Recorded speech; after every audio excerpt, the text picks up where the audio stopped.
Hello बच्चों, नमस्कार। हमारे इस प्यारे से यूट्यूब चैनल में आपका स्वागत है।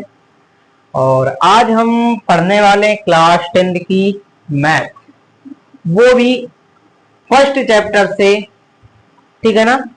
और चैप्टर क्लियर करने से पहले हम कुछ बेसिक पढ़ेंगे। बेसिक पढ़ने के बाद हम पूरे चैप्टर को वन शॉर्ट वीडियो में कंप्लीट करेंगे। ओके, तो इस तरीके से। तो बेसिक क्या है बेटा, जैसा कि आपके पहले चैप्टर का नाम है रियल नंबर यानी कि वास्तविक संख्याएं।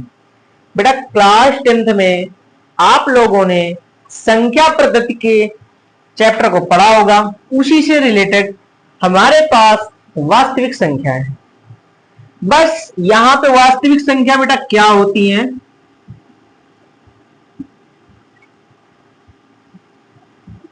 वास्तविक संख्या बेटा क्या है। बेटा संख्या दो प्रकार की होती है, एक होती है परिमेय संख्या, एक होती है अपरिमेय संख्या। ओके, एक हमारे पास होती है बेटा परिमेय संख्या, एक बेटा होती है अपरिमेय संख्या। ओके बेटा, वास्तविक संख्या के अंतर्गत दो संख्याएं आती हैं, एक परिमेय संख्या और एक अपरिमेय संख्या। अब बात यह है बच्चों, परिमेय संख्या के अंतर्गत कौन कौन सी संख्याएं आती हैं। बच्चों आपने क्लास 9th में परिमेय संख्या के बारे में पढ़ा होगा। परिमेय संख्या क्या होती है? परिमेय संख्या वह संख्या होती है जिसे हम P/Q के रूप में लिख सकते हैं। क्लियर हो गई बात? जिसको P/Q के रूप में लिखा जा सकता है, Q नॉट इक्वल 0, Q का मान 0 के बराबर ना हो, और P और Q पूर्णांक संख्या होनी चाहिए। ओके, ये चीज जानना जरूरी है। परिमेय संख्या के अंतर्गत हमारे पास बेटा प्राकृतिक संख्याएं आती हैं। ओके, अब प्राकृतिक संख्या बेटा क्या होती है, जिसको हम नेचुरल नंबर कहते हैं इंग्लिश में।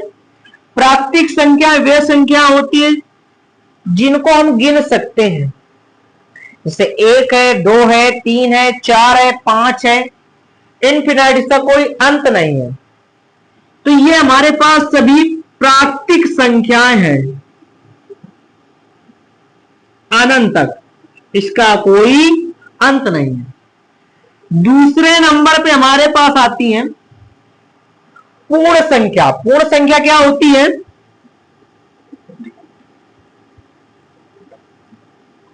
पूर्ण संख्या को बेटा बोला जाता है इंग्लिश में होल नंबर्स। अब पूर्ण संख्या क्या होती है? पूर्ण संख्या वे संख्या होती हैं जिनको हम जीरो से स्टार्ट करते हैं, वे सभी हमारे पास पूर्ण संख्याएं होती हैं। ओके, अब इसके बाद हमारे पास पूर्णांक संख्या कौन सी होती हैं?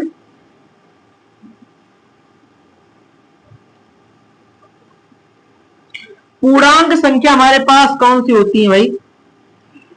जिसको एक तरफ प्लस में लिखा जा सकता है, एक बार माइनस में लिखा जाता है। जैसे कि ये कोई संख्या रेखा है, इधर चलेंगे तो घटते क्रम में चलेंगे, इधर चलेंगे तो बढ़ते क्रम में चलेंगे।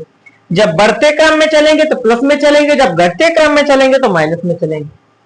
क्लियर? यहां पर मान लो 0 बिंदु है, इधर की तरफ चलोगे तो प्लस में चलोगे, इधर की तरफ चलोगे तो माइनस में चलोगे।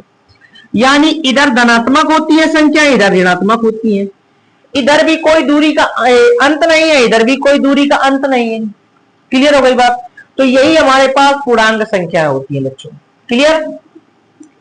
अब चौथे नंबर पे हम लोग आते हैं। चौथे नंबर में समझते हैं सम संख्या क्या होती है। सम संख्या हमारे पास वे संख्याएं होती हैं जो कि 2 से विभाजित होती हैं, वे सभी सम संख्याएं होती हैं। ओके, जैसे कि 2 है, 4 है, 6 है, 8 है, 10 है। ठीक है ना? तो ये सभी हमारे पास संख्याएं सम संख्याएं होती है। क्लियर? जो 2 से विभाजित हो जाए वे सभी हमारे पास जो संख्याएं होती हैं सम संख्याएं होती हैं। 5 नंबर पे आते हैं। विषम संख्या बच्चों क्या होती है?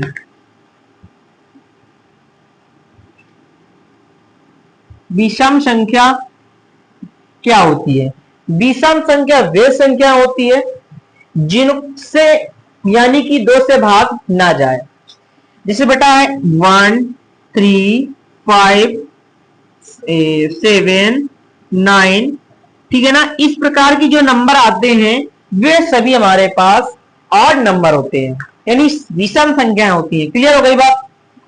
अब बेटा समझते हैं भाज्य संख्या क्या होती है। भाज्य संख्याएं वे संख्या होती हैं जो अपने से भी कट जाए, एक से भी कट जाए और अलग से और नंबरों से कट जाए, वे सभी हमारे पास भाज्य संख्या होती हैं। क्लियर? जैसे हमारे पास उदाहरण के टाइप में समझा दूं, जैसे हमारे पास 3 है, ये मेरे पास भाज्य संख्या नहीं है क्योंकि 1 से कट जाएगी, 3 से कट जाएगी, बाकी किसी से कटेगी नहीं, तो ये एक हमारे पास भाज्य संख्या है। जैसे आप 15 ले लो, 15 हमारे पास एक भाज्य संख्या है क्योंकि बच्चों 1 से भी डिवाइड होगी, 3 से भी डिवाइड होगी और 5 से भी होगी और 15 से भी होगी। यानी कि वह संख्या जो अपने अलावा, एक के अलावा दूसरे नंबर से भी कट जाए, वे सभी संख्या हमारे पास भाज्य संख्याएं होती हैं। क्लियर हो गई बात? अब बेटा इसी का थोड़ा सा अभाज्य संख्या क्या होती है। अभाज्य संख्या वे होती है जो अपने से कटे और एक से कटे, दूसरे से ना कटे। जैसे कि 3 मैंने बताया, ये अपने से कट सकती है, एक से कट सकती है, बाकी नंबरों से कट नहीं सकती है। तो ये ऐसी संख्या हमारे पास अभाज्य संख्याएं कहलाती है। ओके, तो आपको मैंने समझा दिया, यानी परिमेय संख्या के अंतर्गत ये सभी संख्याएं आती हैं बच्चों। क्लियर हो गई बात? तो आपने सम संख्या, विषम संख्या, भाज्य संख्या, अभाज्य संख्या पढ़ लिया, ठीक है ना। अब आते हैं बच्चों अपरिमेय संख्या क्या होती है। बेटा अपरिमेय संख्या वे संख्या होती है जिनको हम p/q के रूप में नहीं लिख सकते हैं। और यहां पे जैसे कि हमारे पास उदाहरण के टाइप में दे दिया जाए, उदाहरण के टाइप में दे दिया जाए तो जैसे बेटा √3 है, √5 है। बेटा ये हमारे पास ऐसी संख्या है जो रूट से निकल नहीं सकती है। क्यों?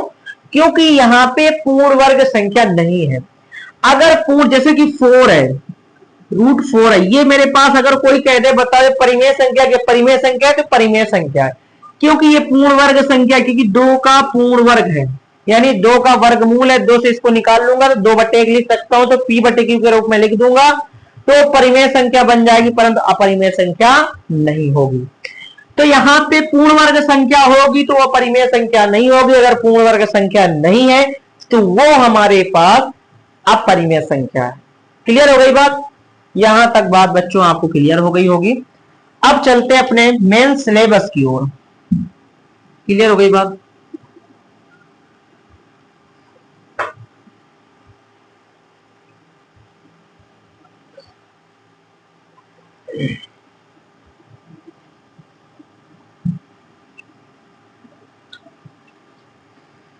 बच्चों जैसा कि पहला क्वेश्चन है 1.1 का पहला क्वेश्चन है, निम्नलिखित संख्याओं के अभाज्य गुणनखंड फल के रूप में व्यक्त कीजिए। बेटा गुणन फल के रूप में व्यक्त कीजिए, ठीक है ना।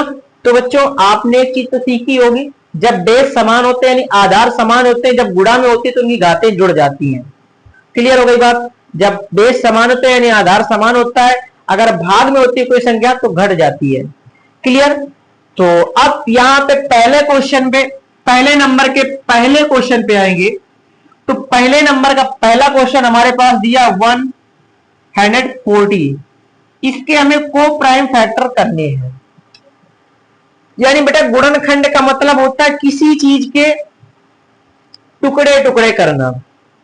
जैसे इसको यहां पे ये लास्ट में 0 है और लास्ट में 0 है तो ये मेरे पास एक सम संख्या है। अगर लास्ट में सम संख्या है तो 2 से विभाजित होगी। ओके, तो अब हम क्या करेंगे, पहले छोटी संख्या से विभाजित करेंगे। 2 सत्ते 14, 0 आ गया। 2 से बेटा कितनी बार में जाएगा? 35 बार में जाएगा। अब बेटा 2 से नहीं जाएगा, क्योंकि यहाँ पे 5 हमारे पास विषम संख्या है और 2 हमारे पास सम संख्या है, तो इसलिए इससे भाग इसमें नहीं जाएगा। अब यहाँ पे ना तो ये 3 से जाएगा, अब ये जाएगा 5 से। 5 सत्ते 35, 7 एकम 7। तो बच्चों इसको हमें किसके रूप में लिख देना है? गुणनफल के रूप में लिख लेना है। कैसे लिखोगे बेटा? 2 मल्टीप्लाई 5 मल्टीप्लाई 7, ठीक है ना। अब क्या करेंगे बच्चों, यहां पे जिसका बेस समान है उसकी पावर रख देंगे, जितने 2 लिखे हैं, जितने टुकड़े हुए हैं उसको लिख सकते हैं, और गुणते 5 गुणते 7 लिख सकते हैं। यही हमारे पास बेटा आंसर है। क्लियर हो गई बात? तो पहले नंबर का पहला क्वेश्चन हमने सॉल्व कर लिया। अब आते हैं दूसरे क्वेश्चन पे। दूसरा क्वेश्चन इसी का बेटा है 156। इसके भी हमें अभाज्य गुणनखंड करनी है। लास्ट में 6 है तो 2 से डिवाइड होगा। 2 सत्ते 14, 2 अट्ठे 16, 2 तेई 6, 2 नहीं 18। क्लियर? अब बेटा किससे जाएगा? 3 से जाएगा बेटा 13 बार में। क्लियर हो गई बात? 13 एकम 13। अब बेटा मैं इसको लिख सकता हूं 2 मल्टीप्लाई 3 मल्टीप्लाई 13। तो यहां पे जिसका बेस समान है उसकी पावर चढ़ा सकता हूं और मल्टीप्लाई 3 मल्टीप्लाई 13 लिख सकता हूं। तो ये मेरे पास फाइनल इसका आंसर मिल गया। ओके, अब आते हैं नेक्स्ट सवाल पे। क्लियर? अब हमारे पास नेक्स्ट सवाल इसी का है, पहले का तीसरा नंबर। 3825 के कोप्राइम फैक्टर हमें करने हैं। पहले हम क्या करेंगे इसको, देखो लास्ट में अगर हमारे पास 5 आ रहा है तो ये हमारे पास बच्चों 5 से ही डिवाइड होगा, बाकी नंबरों से डिवाइड नहीं होगा। ओके, तो यहां पे क्या कहने का मतलब ये है कि यहां पे 2 से तो डिवाइड नहीं होगा, क्योंकि ये हमारे पास ऑड नंबर है, यानी विषम संख्या है। तो इसको 5 से काटते हैं बच्चों। 3 चला जाएगा, करके देखते हैं। देखो 3 से नहीं जा सकता है, ठीक है। 3 के 3, 3 दूनी 6, 3 7 21। चलो इसमें भाग देकर देख लेते हैं, सही तो चला जाए क्योंकि ऑड नंबर है। 3 एक कम 3 8, 3 दूनी 6, 2, 3 7 21, 3 5 15 चला जाएगा बच्चों। ऑड नंबर है तो 3 से चला जाएगा, सबसे छोटी संख्या विषम संख्या से। क्लियर हो गई बात? तो 3 एक के 3, 3 दूनी 6, और यहां पे जब 6 बचेगा, 6 ले लिया जाएगा तो यहां पे बचेगा 2, तो बन जाएगा 2 मिलेगा 2 22 बन जाएगा। 3 7 21, 3 5 15। फिर से 3 से डिवाइड करते हैं, 3 चौके 12, 3 दूनी 6, 3 5 15। अब बेटे किससे जाएगा? अब ये हमारे पास 3 से डिवाइड नहीं होगा। क्लियर हो गई बात? अब ये जाएगा बेटा 5 से। 5 40, 55 25। बेटा अब 5 से कितनी बार जाएगा? 5 से 17 बार में जाएगा। 17 एक कम 17। तो इसका करेक्ट आंसर आने वाला है 3 मल्टीप्लाई 3, 5 मल्टीप्लाई 3, 5 मल्टीप्लाई 17। बेटा अब क्या करेंगे, इसका बेस समान है 3 की पावर 2 लिखेंगे, मल्टीप्लाई इसका बेस सेम है 5 की पावर 2 लिखेंगे, और मल्टीप्लाई 7 लिख देंगे। यही हमारे पास करेक्ट आंसर है। क्लियर हो गई बात? तो ये हमारे पास इसका तीसरा आंसर हो जाता है पहले नंबर का। अब आते हैं चौथे नंबर पे। चौथा नंबर हमारे पास है बेटा 5005। क्लियर हो गई बात? अब इसके फैक्टर करेंगे तो देखो लास्ट में अगर 5 दिया है तो देखो 3 से तो नहीं कटेगा ये, क्योंकि 3 से इसको हम नहीं काट सकते हैं। क्लियर? चाहे आप भाग देकर भी देख सकते हैं। यहाँ पे 5005 का लास्ट में 5 है तो 5 ही से कटेगा जहां तक। 3 एक कम 3, 5 में 3 जाएगा 2, 3 छंग 18, 3 छंग 18। अब देखो नहीं जाएगा, 25 तो पारे में आता नहीं है भाई। क्लियर? तो ये 5 ही से जाएगा जहां तक।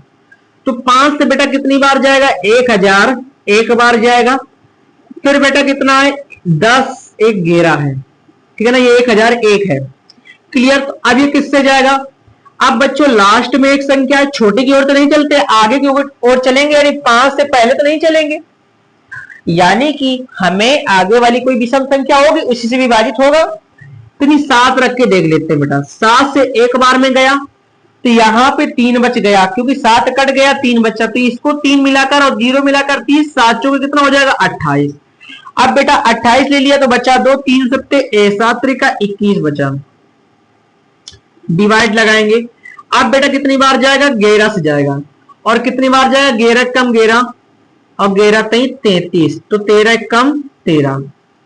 बेटा ये हमारे पास, अब इसके बाद क्या लिखेंगे, इसको गुणनफल के रूप में लिख देते हैं, 5 इंटू 7 मल्टीप्लाई 11 इंटू 13। ये हमारे पास इसका करेक्ट आंसर हो जाएगा। ठीक, तो ये हमने पहले नंबर का चौथा सवाल कर लिया। अब आते हैं इसी के लास्ट सवाल पे। 7429 डिवाइड लगाएंगे 2 से कितनी बार में, 2 3 6, और इसके बाद 2 सत्ते 14, 2 1 कम 2। अब बेटा 2 से तो नहीं जाएगा, क्योंकि लास्ट में क्या है, 9 है, ठीक है ना, ऑड नंबर है, तो ये 2 से नहीं जाएगा। अब ये हमारे पास जाएगा जहां तक 3 से लगाकर देखो, 3 त्रिका 9, 7 4 11, 11 तो कितना हो जाएगा 13, और 13 नहीं, 13 9 कितना हो जाएगा 22। क्लियर। तो यहां से बच्चों ये हमारे पास सबसे पहले डिवाइड होगा 17 से। क्लियर। तो 17 से डिवाइड होगा, तो 17 से डिवाइड करके देखते हैं जाता है कि नहीं। 17 चौको 68, 6 2, 17 त्रिका 51, 17 सत्ते 119, तो बेटा ये चला गया कितनी बार में, 437 बार में। अब बेटा ये जाएगा जहां तक मेरे हिसाब से लास्ट में फिर से 7 आया, 18 से तो नहीं जा सकता है, आगे से है 19 से देख भाग देकर देखते हैं। तो बेटा 19 से कितनी बार में जाएगा ये,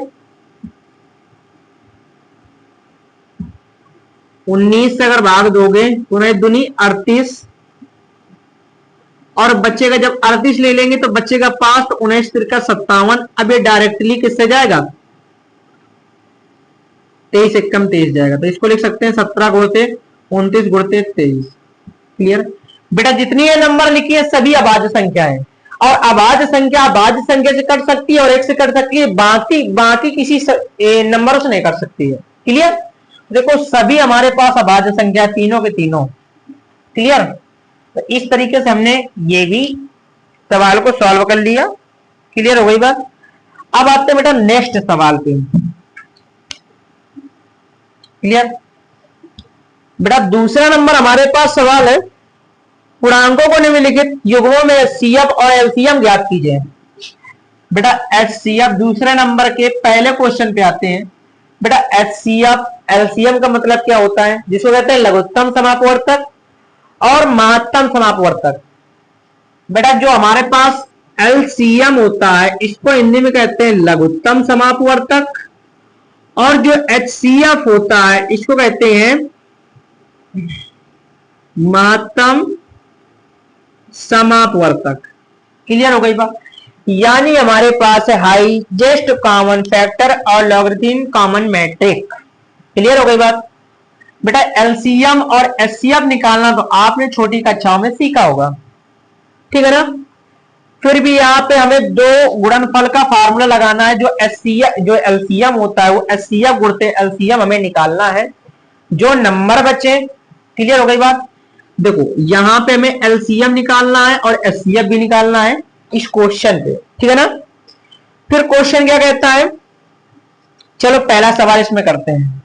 पहला सवाल दूसरे नंबर का पहला सवाल हमें 26 और 91 दे रखा है। अब पहला काम हमारे पास ये है कि यहां पे इसका एचसीएफ निकाल लें।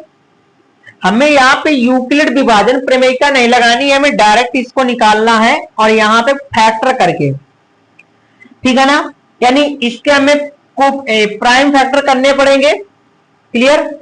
और उस हिसाब से हमें एचसीएफ और एलसीएम निकाल के लाना है। इसमें यूक्लिड विभाजन की प्रमेय नहीं लागू करनी है। ओके। अब यहाँ पे क्या करेंगे, सबसे पहले यहाँ पे इस प्रकार से 26 के टुकड़े कर लेंगे। तो किससे कटेगा बेटा, ये 2 से कटेगा कितनी बार में, 13 बार में। 13 एक कम 13। अगर इसके टुकड़े किए जाते हैं तो यहां पे 7 से बेटा ये 13 बार में कटेगा। ठीक है ना बच्चों। तो अब हम इसको लिख लेते हैं 13 गुणते 2 बराबर में 26 लिख सकते हैं। 13 गुणते 7 इक्वल में 91 लिख सकते हैं। अब बच्चों क्या करेंगे, इसमें एचसीएफ क्या है, तो हाईएस्ट कॉमन फैक्टर बेटा क्या मिल रहा है बेटा, 13।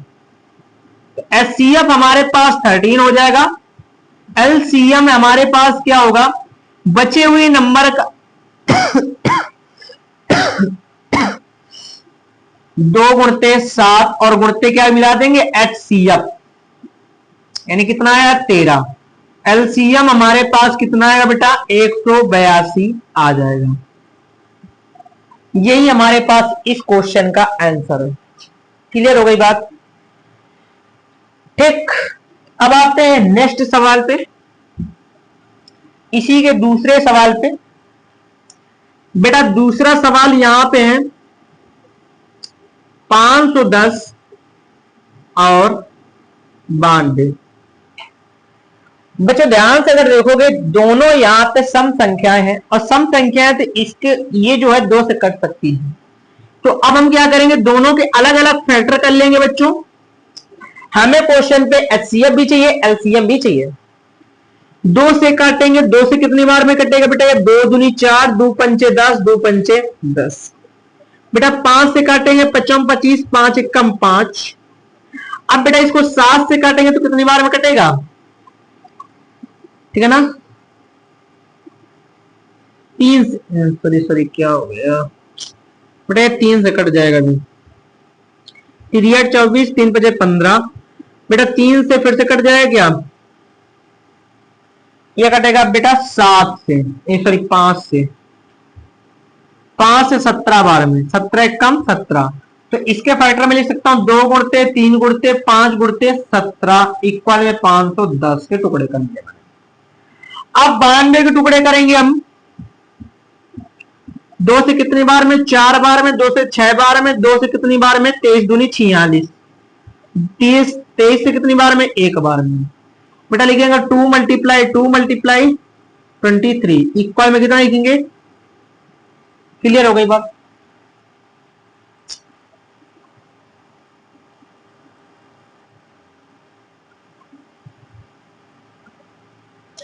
तो बच्चों अब इसमें हमें क्या करना है, कॉमन क्या मिल रहा है, तो कॉमन हमें 2 मिला, 2 के सिवा कुछ नहीं मिला, तो यानी एचसीएफ जो इसका होगा वो 2 होगा। एलसीएम कैसे निकालें, बचे हुए नंबर कौन कौन से हैं, 5 multiply 3 multiply 5 multiply 17 multiply 2 multiply 23 multiply 2। HCF को भी हमने ऐड कर लिया, सॉरी मल्टीप्लाई में रख दिया। अब हम क्या करेंगे, इनका गुणा कर देंगे। 3 बजे 15, 15 दूनी 30, 30 दूनी 60, ठीक है ना, 60 गुणते 17 गुणते 23, ठीक है ना। अब बेटा क्या करेंगे, 0 लिखेंगे, 6 गुणा इसमें करेंगे, 6 का 18, 6 दूनी 12, 12 एक 13। क्लियर। अब गुणा करेंगे हम 17 का, 0, 7 अटे 56, 7 के 21, 21 5 हो जाएगा हमारे पास कितना, 26। 7 एक कम 7, 7 2 9 हो जाएगा, मल्टीप्लाई 0 8 3 1, 0 6 4 13 और यहाँ पे 2। तो बेटा जो इसका एलसीएम आने वाला है वो आ जाएगा 23,460। क्लियर।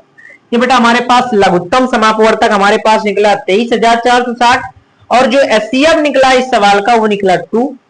ठीक है ना। तो इस तरीके से हमने दूसरा नंबर भी कर लिया इसका। क्लियर हो गई बात। अब बेटा क्या करेंगे, इसमें 336 और 54 का एचसीएफ और एलसीएम निकालना है। तीसरे नंबर है ये, दूसरे का तीसरा नंबर। अब हम क्या करेंगे, तो सबसे पहला काम है इसके फैक्टर करना है। किससे कटेगा ये, अब बेटा किससे कटेगा, 2 से कितनी बार में कट जाएगा, क्योंकि लास्ट में 6 है तो 2 से कट जाएगा। दो एक कम दो, दो छक्का 12, दो अट्टे 16, दो अट्टे 16, दो चौके 8, दो से कितने बार में, दो से हमारे पास कितना आ जाएगा, चौके 8, और दो दूनी 4, पहले दूनी 84, दो से कितनी बार में 21 बार में, तीन से कितनी बार में 7 बार में, 7 से कितनी बार में 1 बार में। बेटा आप इसके फैक्टर लिख देंगे 2 multiply 2 multiply 2 multiply 2 multiply 3 multiply 7 equal में 336। अब बेटा 54 के कर देंगे फैक्टर, तो दो से कितनी बार में, 27 दूनी 54 होता है, 3 से 9 बार में, 3 से 3 बार में, 3 से 1 बार में। फैक्टर यहां पे डिनोट कर दो 3 मल्टीप्लाई 3 मल्टीप्लाई 3। ओके, अब बच्चे यहां पे किसके फैक्टर है, 54 के। अब हमें इन दोनों नंबरों से, यानी जो हमारे पास दिए हैं दोनों फैक्टर, यहां से हमें एचसीएफ निकाल लेना। तो एक पेयर तो बच्चों ये बन गया, दूसरा पेयर बेटा ये 3 का बन गया। तो यानी कुल मिलाकर हमारे पास जो एचसीएफ आने वाला है, 2 गुणते कितना आएगा, 3, यानी कितना आएगा, 6 आ जाएगा बच्चों। एलसीएम निकालेंगे बच्चों कैसे, एलसीएम इक्वल में बचे हुए नंबर एक ये बच्चा 2 मल्टीप्लाई 2 मल्टीप्लाई 2 मल्टीप्लाई 7 और मल्टीप्लाई क्या लिखेंगे 3 मल्टीप्लाई 3 इक्वल में क्या लिखेंगे 3 इक्वल क्या मल्टीप्लाई 6। 2 दूनी 4 दूनी 8 त्रिका 24, 24 त्रिका कितना हो जाएगा 72, और इसके बाद कितना लिखेंगे 72 गुणते 7 गुणते 6, तो यहाँ पे 6 दूनी 12, 7 छंग 42, 42 एक 43 गुणते 7, 7 दूनी 14, 7 त्रिक 21 21 एक 22, 7 चौका 28 29 30। तो बेटा जो एचसीएफ जो इसका एलसीएम आ जाएगा वो हमारे पास 3024 एलसीएम आ जाएगा। दूसरे नंबर का तीसरा क्वेश्चन भी हमने सॉल्व कर लिया है। अब आते हैं अपने नेक्स्ट सवाल पे। क्लियर हो गई बात।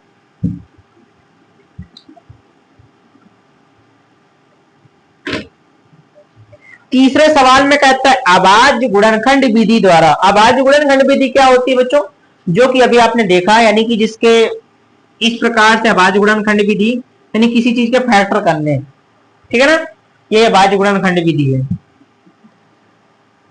ठीक है, पूर्णांकों के एचसीएफ और एलसीएम ज्ञात कीजिए। मतलब हमें एलसीएम भी ज्ञात करना है और एचसीएफ भी ज्ञात करने हैं।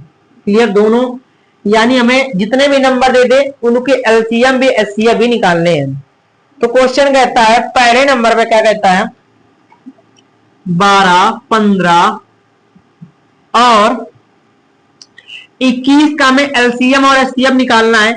अगर बच्चों गौर से देखो तो तीनों का एलसीएम आप या तो गुणनखंड कर लो, फैक्टराइज, यानी इसी तरीके से को प्राइम नंबर को प्राइम फैक्टर कर सकते हो, ठीक है ना, तो इस तरीके से भी मिल जाएंगे। अगर ध्यान से देखो तो इनका तीनों का एचसीएफ जो है हमारे पास 3 मिल रहा है।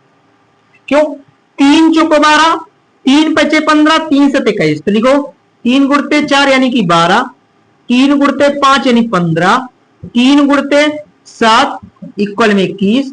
तो बेटा जो एचसीएफ मिलेगा वो जिस तीनों में कॉमन क्या है बेटा 3, तो एचसीएफ 3 हो गया। एलसीएम निकालेंगे, कैसे निकालेंगे 4 गुणते 5 गुणते 7 गुणते एचसीएफ भी मल्टीप्लाई में लिख लेंगे। अब यहां पे क्या करेंगे एलसीएम कितना आ जाएगा 4 3 12, 12 5 60 और 7 6 42 यानी 420 आ जाएगा। ओके, और एचसीएफ हमारे पास कितना निकला है बच्चों 3 निकला है, और यही हमारे पास क्या इसका आंसर है। क्लियर हो गई बात। तो अब हमने तीसरे का पहला क्वेश्चन कर लिया है। अब चलते हैं नेक्स्ट सवाल पे। नेक्स्ट सवाल हमारे पास है बेटा 17, 23 और क्या बेटा 29। बेटा अगर ध्यान से देखो तीनों नंबरों को, तीनों हमारे पास बेटा अभाज्य संख्या है। जो अभाज्य संख्याएं होती है वो एक से विभाजित होती हैं और अपने से विभाजित होती हैं और दूसरे नंबरों से किसी से विभाजित नहीं होती हैं। तो वे सभी हमारे पास अभाज्य संख्या होती है और अभाज्य संख्याओं का जो एचसीएफ होता है वो 1 होता है। क्लियर हो गई बात। तो यहां पे हम लिखेंगे 17 गुणते 1 बराबर 17, 23 गुणते 1 बराबर 23 और 29 गुणते 1 बराबर 29 लिखेंगे। बेटा सभी में कॉमन हमें 1 मिल रहा है, एचसीएफ जो होगा इसका कितना मिलेगा, 1 मिलेगा। एलसीएम कैसे निकालेंगे बेटा, 17 गुणते 23 29 गुणते 1। क्लियर हो गई बात। अब आपस में इसका मल्टीप्लाई करवाना है हमें, क्लियर। तो यहां पे हम क्या करेंगे, 17 गुणते 23, 7 त्रिक 21, 3 दूनी 6, 6 2 8,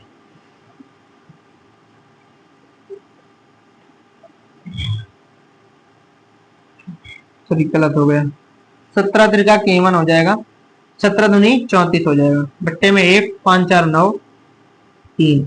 अब गुणा करेंगे किसका, 29 का।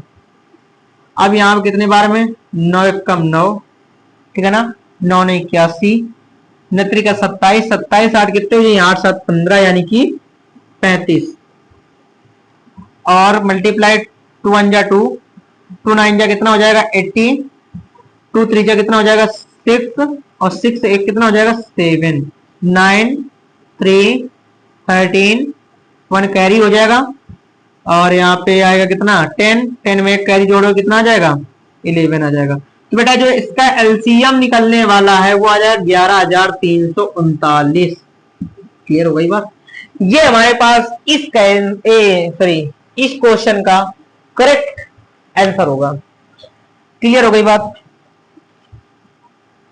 हमने दोनों नंबर यहाँ पे एचसीएफ और एलसीएम इसके भी निकाल लिए। अब आते हैं नेक्स्ट सवाल पे। तीसरा नंबर का सवाल क्या होगा, 8 9 और 25। बेटा अगर ध्यान से देख रहे हो, अगर ये एक ही पहाड़ा से कटते तो हमें फैक्टर मिल जाते, परंतु अगर एक ही पहाड़े से कट नहीं रहे तो इनके फैक्टर कोई मिलेंगे नहीं। बेटा इनका जो एचसीएफ होगा, इनका एचसीएफ भी हमारे पास एक ही मिलेगा। क्यों? क्योंकि देखो जो 8 है इसको अगर मैं काटूंगा तो 2 गुणते 2 गुणते 2 फैक्टर मिलेगा कि नहीं 8 के। 9 काटूंगा 3 गुणते 3 मिलेगा कि नहीं। 5 को काटूंगा 5 गुणते 5 मिलेगा कि नहीं। अब बताओ यहाँ पे कौन सा फैक्टर है, कुछ यहाँ पे कुछ भी फैक्टर नहीं है, यानी कोई भी चीज कॉमन नहीं मिल रही है। यानी यहाँ पे फैक्टर यहाँ पे इतने मिले, इसके इतने मिले, इसके इतने मिले, परंतु कोई भी कॉमन चीज नहीं मिल रही है। तो जब किसी का कुछ कॉमन नहीं होता है तो यहाँ पे कॉमन क्या होता है बेटा, 1 होता है। तो इसका जो एचसीएफ आ जाएगा वो 1 आ जाएगा और एलसीएम क्या हो जाएगा बेटा, एलसीएम दिखेगा क्या, आपस में इन्हीं का गुणा कर देंगे, यानी 8 गुणते 9 गुणते 25 और गुणते 1, 9 8 72, 72 एक कम 72 गुणते कितना 25। अब बेटा इसका गुणा करा देंगे, 5 दूनी 10, 5 7 35, 35 एक 36, 360 आ गया। 5 दूनी 10, 5 7 35 एक 36, सॉरी सही है। 2 दूनी 4, 2 सकते 14, डिवाइड ऐड कर लेंगे अब 0 6 4 10, 4 3 7 1 8 और यहाँ पे कितना आ जाएगा 1। तो बेटा जो इसका एलसीएम आ जाएगा 1800 आ जाएगा। क्लियर हो गई बात। तो इस क्वेश्चन का यही करेक्ट आंसर है। अब आते बेटा नेक्स्ट सवाल पे। क्लियर हो गई बात। अब आते हैं बच्चों चौथे नंबर के सवाल पे। ठीक है, चौथा नंबर सवाल हमारे पास क्या है बेटा, एचसीएफ 306 और 657 इक्वल में 9 दिया है। अब क्वेश्चन कहता है एलसीएम ब्रैकेट 306 कामा 657 का ज्ञात कीजिए। बेटा क्वेश्चन कहता है इन नंबरों का हमें एचसीएफ 9 दिया है और अब हमें ज्ञात क्या करना है, एलसीएम ज्ञात करना है। बेटा एक फार्मूला होता है एचसीएफ मल्टीप्लाई एलसीएम होता है ना। अब बच्चों इसी प्रकार से इनको डिनोट कर लेंगे, 306 मल्टीप्लाई 57। क्लियर। क्वेश्चन क्या कहता है? क्वेश्चन कहता है इसका जो HCF है वो 9 दे रखा है, तो इसकी जगह पर हम 9 को रख देंगे। हमें फाइंड आउट क्या करना है? LCM।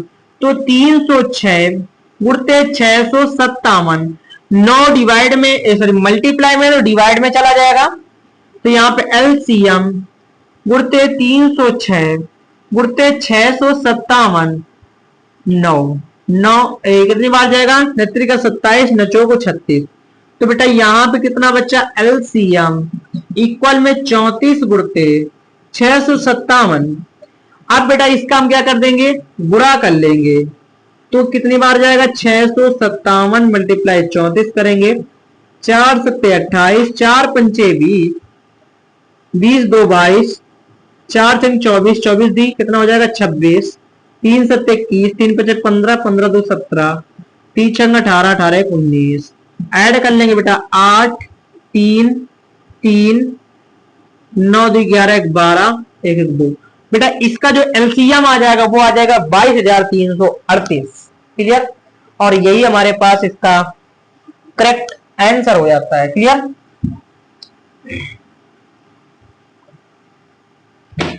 पांचवें नंबर का सवाल हम लोग करेंगे। बेटा पांचवें नंबर हमारे क्या कहता है? जांच कीजिए क्या प्राकृतिक संख्या n के लिए या 6 की पावर n 0 पर समाप्त हो सकती है कि नहीं। बच्चों एक चीज बताओ, 0 पर संख्या वही समाप्त हो सकती हैं जिनके अभाज्य गुणनखंड में, यानी जिनके अभाज्य यानी को प्राइम नंबर पे 2 और 5 आना जरूरी है। 0 पर समाप्त होने वाली संख्या कौन कौन सी है? जैसे 10 है बेटा, जैसे 10 है, 20 है, 30 है, 40 है, ठीक है ना, 100 है, 1000 है। क्लियर हो गई बात। ये सभी संख्या ऐसी संख्या है जो कि 0 पर समाप्त हो सकती है, क्योंकि इनके गुणनखंड में 2 और 5 आएगा। कम से कम नहीं तो एक बार ही 2 और 5 आना जरूरी है किसी के गुणनखंड में, तो वो संख्या 0 पर समाप्त हो सकती है। बाकी अगर किसी के गुणनखंड में 2 और 5 नहीं आता है तो वो संख्या हमारे पास 0 पर समाप्त नहीं हो सकती है। अब जैसे कहता है 6 की पावर n क्या हमारे पास 0 पर समाप्त हो सकती है? तो बिल्कुल नहीं समाप्त हो सकती है। इसलिए नहीं हो सकती क्योंकि जब इसके फैक्टर किए जाते हैं तो यहाँ पे 2 और 3 आता है, परंतु हमें चाहिए 2 और मल्टीप्लाई 5, यानी कि इसके अभाज्य गुणनखंड में 2 और 5 एक बार आना जरूरी है। अगर हमारे पास 2 और 5 आता है तो वो संख्या 0 पर समाप्त होगी, बाकी वो संख्या 0 पर समाप्त नहीं होगी, क्योंकि इसके फैक्टर में हमें 2 और 3 मिल रहा है, इसलिए संख्या 0 पर समाप्त नहीं हो सकती है। तो इसमें थोड़ा सा कारण दे देंगे बेटा। अब जैसे अगर बात रही 100 की, तो 100 में भी 2 और 5 आएंगे जरूर। पहले 2 से कट जाएगा कितनी बार में?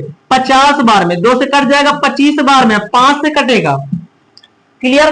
तो मैंने बताया कि यहां पे कोई भी संख्या अगर 0 पर समाप्त होना चाहती है तो अधिक से अधिक बार, यानी कम से कम एक बार 2 और 5 आना जरूरी है उसके अभाज्य गुणनखंड में। अगर उसके अभाज्य गुणनखंड में 2 और 5 आता है तो वो संख्या 0 पर समाप्त हो जाएगी, बाकी वो संख्या 0 पर समाप्त नहीं हो सकती जिसके गुणनखंड में 2 और 3 नहीं आता है, 2 और 5 नहीं आता है। क्लियर हो गई बात। तो अब इसमें देखो इसका कारण लिख देंगे। अगर कोई संख्या 0 पर यानी 0 पर, 0 पर समाप्त होना चाहती है तो उसके अभाज्य गुणनखंड में 2 गुणते 5 आना जरूरी है। क्लियर हो गई बात। क्लियर हो गई बात। अब इसके बाद क्या करेंगे? क्लियर। अब इसके बाद 6 के अभाज्य गुणनखंड में 2 और 5 नहीं है, इसलिए यह संख्या शून्य पर समाप्त नहीं हो सकती है। ये इसका करेक्ट आंसर होगा बेटा। क्लियर हो गई बात। तो ये हमें कुछ थ्योरी लिखना पड़ेगा यहाँ पे। अगर कोई संख्या 0 पर समाप्त होना चाहती है तो उसके गुणन अभाज्य गुणनखंड में 2 और 5 आना जरूरी है, कम से कम एक बार आ जाए तो वो संख्या 0 पर समाप्त हो सकती है। तो इसमें लिखना है 6 के अभाज्य गुणनखंड में 2 और 5 नहीं है, इसलिए संख्या शून्य पर समाप्त नहीं हो सकती है। क्लियर हो गई बात। तो इस सवाल का यही आंसर है। ठीक, अब चलते बेटा नेक्स्ट सवाल पे, आते हैं 6 नंबर के सवाल पे। 6 नंबर सवाल क्या है, कहता है व्याख्या कीजिए। क्या लिखा बेटा, 7 मल्टीप्लाई 11 मल्टीप्लाई 13 मल्टीप्लाई प्लस के 13। बेटा इसमें 2 को सम्स दे रखे हैं, यानी एक और दे रखा है, तो मैं इसको बता देता हूं, उसको आपको कमेंट में उत्तर देना है। क्लियर। तो देखो कैसे क्या करेंगे इसको। बेटा क्वेश्चन कहता है बताओ ये कोप्राइम नंबर क्यों है। ठीक है ना, यानी ये भाज्य संख्या भाज्य संख्या क्यों है। ये क्वेश्चन कहता है बताओ ये जो हमारे पास नंबर दिए हुए हैं, तो बताओ ये भाज्य संख्या क्यों है। मैंने आपको बताया था भाज्य संख्या वे संख्या होती है जिनके गुणनखंड जो अपने अलावा और एक के अलावा दूसरी संख्याओं से भी कट जाए, वे संख्या भाज्य संख्या होती है। तो देखो इसके अगर फैक्टर करेंगे, सबसे पहले क्या करेंगे, यहां से 13 उभयनिष्ठ यानी कॉमन ले लेंगे। 13 को 7 गुणते 11 गुणते यहाँ पे क्या बचेगा 1 प्लस के यहाँ पे क्या बचेगा 1। क्लियर। तो 13, तो यहाँ पे कितना बचेगा 77 और 77 एक कम 77 और प्लस के 1, तो 13 और 77 में 1 जोड़ोगे कितना हो जाएगा 78। तो बेटा इसको लिख सकता हूं मैं 13 गुणते 78 गुणते 1 लिख सकता हूं कि नहीं। अब बच्चों आपको यहाँ पे समझ में नहीं आया होगा क्योंकि मैंने क्यों नहीं लिखी यहाँ पे मैं इसका गुणा क्यों नहीं किया कराया। ठीक है ना। तो बच्चों यहाँ पे एक चीज समझो, मैंने बताया कोई भी संख्या है अगर वो भाज्य संख्या है, अगर किसी नंबर के यानी किसी संख्या के 2 से अधिक गुणनखंड होते हैं, यानी 2 से अधिक गुणनखंड होते हैं तो वो संख्या भाज्य संख्या है। अगर 2 से कम बार गुणनखंड होते हैं तो वो संख्या भाज्य संख्या हमारे पास नहीं है। क्योंकि अगर 15 आए तो 15 के 2 से अधिक गुणनखंड होंगे, 4 है 4 के भी 2 से अधिक गुणनखंड होंगे, और हमारे पास जैसे कि 16 है तो इसके भी अधिक गुणनखंड होंगे, क्योंकि ये सभी भाज्य संख्याएं हैं, ये अपने अलावा दूसरे संख्याओं से भी कट जाती हैं और इसलिए भाज्य संख्याएं हैं। तो ये हमारे पास भाज्य संख्या बेटा इसलिए है क्योंकि इसके 2 से अधिक गुणनखंड हुए हैं, यानी 13 गुणते 78 गुणते 1 है, तो यानी इसके 3 फैक्टर हुए हैं। जब 3 फैक्टर हो गए हैं तो ये संख्या हमारे पास भाज्य संख्या है। तो इसमें कारण में बेटा क्या लिखोगे कि 2 से अधिक गुणनखंड होने के कारण, यानी क्या लिखोगे 2 से अधिक गुणनखंड होने के कारण यह संख्या भाज्य संख्या है। मैंने बताया जिस संख्या के 2 से अधिक गुणनखंड होते हैं वे सभी संख्याएं हमारे पास भाज्य संख्याएं होती हैं, जो जिस गुणनखंड के अपने अलावा और दूसरे के अलावा किसी से भी भाजित ना हो वे सभी संख्या हमारे पास अभाज्य संख्याएं होती हैं, और जो संख्या के अपने अलावा और एक के अलावा दूसरे नंबर से भी कट जाए वे सभी नंबर हमारे पास भाज्य संख्या होती हैं। क्लियर। तो 2 से अधिक गुणनखंड होने के कारण यह संख्या हमारे पास एक भाज्य संख्या बच्चों, और यहाँ पे यही कारण हमें बताना था। ठीक है, तो इसका यही आंसर हो जाता है। क्लियर हो गई बात। अब इसका दूसरा जो पार्ट है वो आप दूसरा क्वेश्चन जो इसी का है उसको अपने मन से कर लेना। क्लियर। चलो मैं इसको बता देता हूं लगाना क्या मतलब छोड़ने से। कितना है 7 गुणते 6 गुणते 5 गुणते 4 गुणते 3 गुणते 2 गुणते 1 प्लस के 5 है। पहला काम, हमारे पास जो चीज कॉमन मिल रहा है उसको ले लेंगे। 5 मिलेगा, यहां पे 1 बचेगा, तो 7 गुणते 6 गुणते 1 गुणते 4 गुणते 3 गुणते 2 गुणते 1 प्लस के यहां पे बचेगा 1, क्योंकि 5 हमने बाहर ले लिया। अब क्या करेंगे, सबसे पहला काम हमारा गुणा कराना है, फिर इसके बाद जोड़ेंगे, ठीक है ना। तो 7 चंग 42, 42 कम 42, 42 चौक कितना हो जाएगा, चलो यहां से गुणा कराते हैं। 2 3 6 6 चौक 24, 24 और 7 चंग 42 गुणते 24 और प्लस के 1 जोड़ेंगे 5 और यहां पे इसका गुणा करा लेते हैं। 42 गुणते 24, ठीक है ना। तो यहां पे कितना हो जाएगा, 4 दूनी 8, 4 चौक 16 और यहाँ पे 42 दूनी कितना हो जाएगा, 84। क्लियर हो गई बात बच्चों, क्लियर। 8 6 4 10, 8 1 9 1 10, कितना आ गया 1008 और प्लस के 1, तो यहाँ पे आ जाएगा 5000।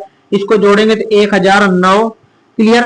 अब मैं इसको इसी प्रकार से लिख सकता हूं, 5 गुणते 1009 गुणते 1, तो यानी 2 से अधिक गुणनखंड होने के कारण, 2 से अधिक गुणनखंड होने के कारण ये भी संख्या हमारे पास भाज्य संख्या।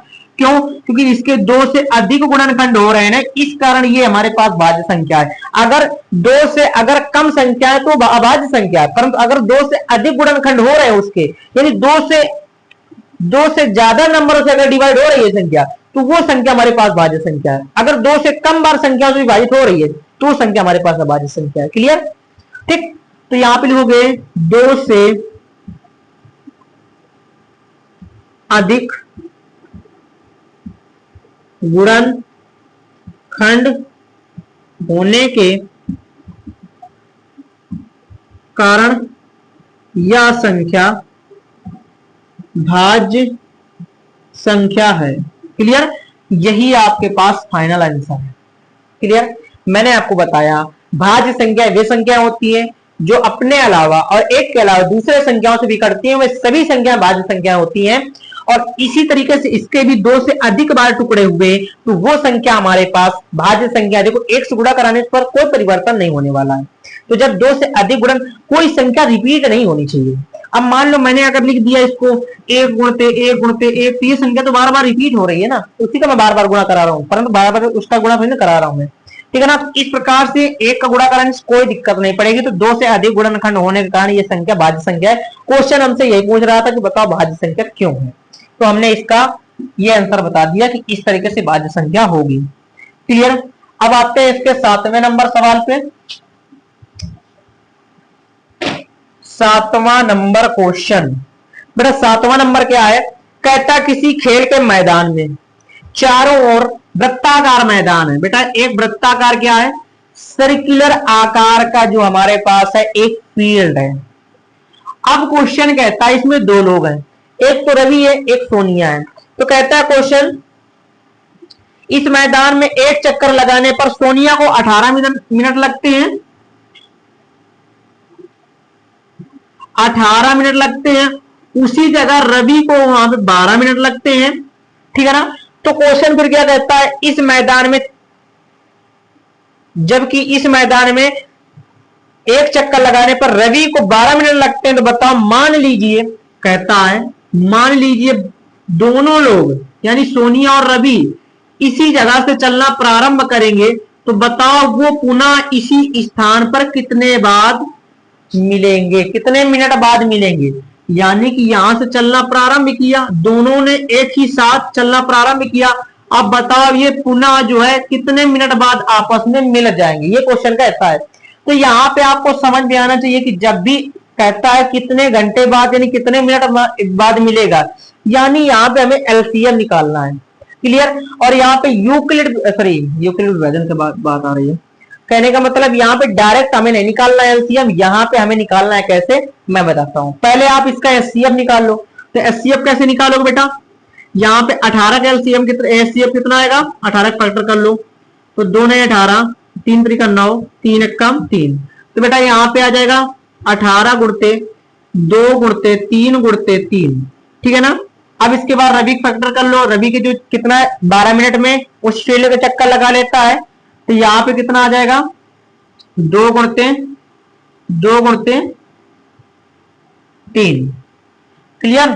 तो इस तरीके से इसका फैक्टर कर लिया। बताओ यहाँ पे क्या कॉमन मिल रहा है, 3 और 2। तो यहाँ पे बेटा जो एचसीएफ मिल गया हमें, एचसीएफ कितना मिलेगा, 2 और ये 3, और एलसीएम यानी कितना हो गया, 6 हो गया। और यहाँ पे एलसीएम कितना हो जाएगा बच्चों, एलसीएम हमारे पास हो जाएगा 3 और 2 तो बच ही रहा है, 3 दूनी 6 और 6 गुणते 6, तो यहाँ पे एलसीएम बराबर चतुरंग 36 मिनट बाद। यानी रवि और सोनिया जब यहां से चलना प्रारंभ करेंगे तो पुनः अपने स्थान पर जब मिलेंगे तो वो 36 मिनट बाद अपने पुनः स्थान पर मिल जाएंगे। क्लियर। तो आज हमने इस चैप्टर में यानी कि इस क्लास 10th की मैथ में हमने पूरा 1 शॉर्ट वीडियो में इस एक्सरसाइज को कंप्लीट कर लिया है। क्लियर हो गई बात। अब आने वाले वीडियो में आपको आगे वाला चैप्टर क्लियर करवाया जाएगा। तो तब के लिए ठीक है, धन्यवाद।